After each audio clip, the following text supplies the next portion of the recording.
نحمده ونصلي على رسوله الکریم اما بعد۔ ایک حدیث کے متعلق کسی بھائی نے پوچھا ہے کہ یہ حدیث اس کی سند کیوں ضعیف ہے۔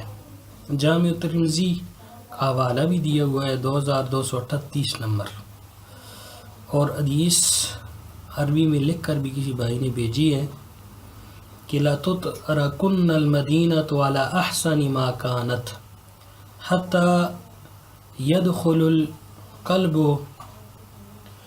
فیغذی علی بعض سواری المسجد او علی المنبر۔ قالوا یا رسول اللہ صلی اللہ علیہ وسلم فلمن تکون الثمار ذلك الزمان؟ قال للعوافی الطیر والسباح۔ تو یہ حدیث کہ جس کا حوالہ سنن ترمذی کا دیا گیا ہے، سنن ترمذی میں جو نمبر حدیث کا دیا گیا ہے اس نمبر میں تو یہ حدیث موجود نہیں ہے۔ اس کے علاوہ بھی سنن ترمذی میں کافی تلاش کی گئی ہے، لیکن یہ حدیث ہمیں نہیں ملی سنن ترمذی سے۔ البتہ انہی الفاظ کے ساتھ یہ حدیث موطا امام مالک رحمہ اللہ،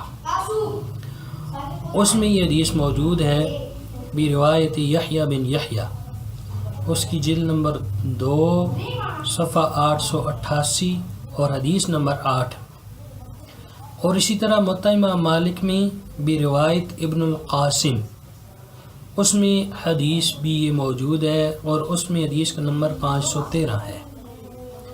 اس کے علاوہ یہ حدیث انہی الفاظ کے ساتھ صحیح ابن حبان میں بھی موجود ہے، صحیح ابن حبان الاحسان جلد نمبر 8 صفحہ 271 اور حدیث نمبر 6735 میں موجود ہے یہ حدیث۔ اسی طرح یہ حدیث التمہید لابن عبد البر اور الاستذکار لابن عبد البر رحمہ اللہ، ان میں بھی یہ حدیث موجود ہے۔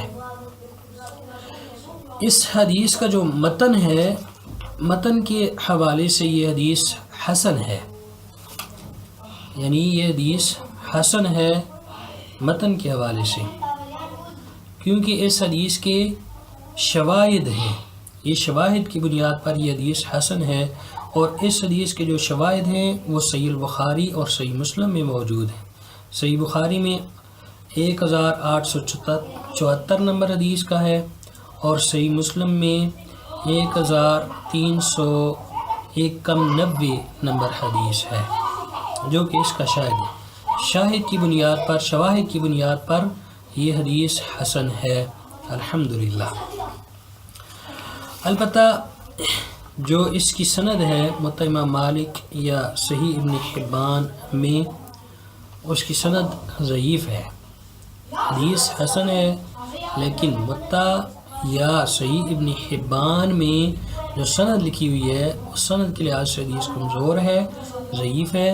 ہم اس لیے یہ کہہ رہے ہیں کہ یہ حدیث حسن ہے کہ یہ شواہد اس کے صحیح موجود ہیں، جو کہ صحیح بخاری صحیح مسلم میں جس طرح بتایا گیا ہے وہاں پر ان کی شواہد موجود ہیں، اس کی بنیاد پر یہ حدیث حسن ہے۔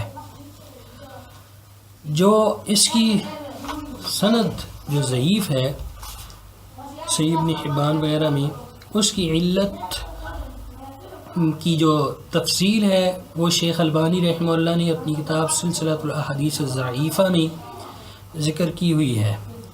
سلسلۃ الاحادیث الضعیفہ جلد نمبر 2 صفحہ 291 میں موجود ہے، اور حدیث کا نمبر 4299 نمبر حدیث ہے۔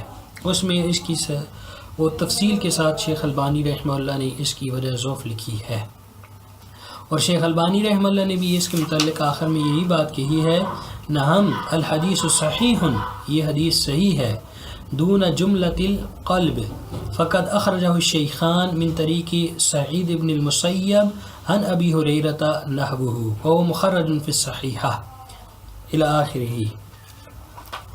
تو اس کی علت کے متعلق بھی یہ بات شیخ البانی رحمہ اللہ نے یہ لکھی ہے کہ وَإِنَّمَا عِلَّةُ الْحَدِيثِ عَمْبُهُ، کہ اس حدیث کو جو بیان کرنے والے ہیں یوسف بن یونس بن حماس، وہ اپنے عمی ہی اپنے چچا سے بیان کرتے ہیں اس حدیث کو. اب ان کے جو عم ہیں ان کا ذکر کسی بھی روایت میں موجود نہیں ہے کہ وہ کون تھے، ان کا نام نہیں لیا گیا. جیسا کہ شیخ البانی بھی کہتے ہیں وَإِنَّمَا عِلَّةُ الْحَدِيثِ عَمُّهُ الَّذِي لَمْ يُسَمَّ فِي كُلِّ الرِّوَايَاتِ عَنْ مَالِكَ فَهُوَ غَيْرُ مَعْرُوفٍ، یعنی ان کے عام جو ہیں وہ غیر معروف ہیں، جس کی وجہ سے یہ اس حدیث کی جو سند ہے وہ ضعیف ہے، البتہ حدیث حسن ہے شواہد صحیحہ کی بنیاد پر. هذا ما عندي والله اعلم بالصواب.